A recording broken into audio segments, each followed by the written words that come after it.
All right, this next set of problems, I'm just going to set them up with you, and then we can go back and I can find the answers and write them down. But really, I think it's the setting up process that is tougher than the calculation. So when you have, there are things called angle of elevation and angle of depression.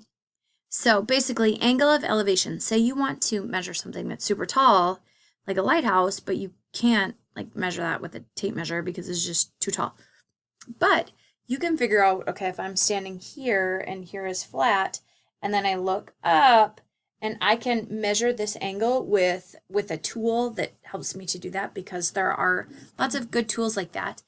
And if I know like how far I am from the base of the water tower or the lighthouse or the Grand Canyon edge, then I can figure out how tall it is.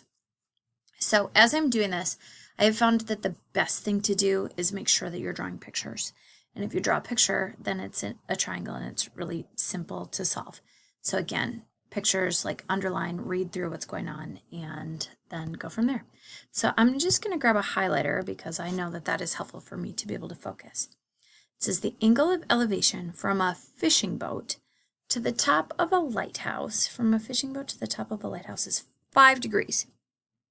Okay, if the lighthouse is 161 feet above sea level, how far is the boat from the lighthouse? So here's me in the boat. It's a sailboat. And here is the lighthouse. That is a sucky lighthouse, but anyway. Okay. I know, let's see. I know that the lighthouse is 161 feet above sea level. Now that is, if you were out on the sea and you had your like sea maps, you would know how tall the lighthouses were. And so that could tell you how far you were away. So I know, oh my gosh, that's like the worst ever, but 5 degrees. Okay, so I know this is 5 degrees, I know this is 161, and I want to find this. So what do I need? Tangent of 5 degrees equals x over, no, not x over, equals 161 over x. So then I do 161 divided by the tangent of 5. Make sure you're in degrees. Okay, let's just keep setting them up. Next one. The angle of elevation from the bottom of a slide to the top of the slide is 44 degrees. If the top is 16 feet above the ground, find the angle, the length of the slide. Assume it's a straight slide. Okay, so it's not one of those curvy ones. It's just a straight slide. Okay. I know the top of the slide sits 16 feet above the ground. I know that the angle of elevation is 44. Okay, so I want to know find the length of the slide.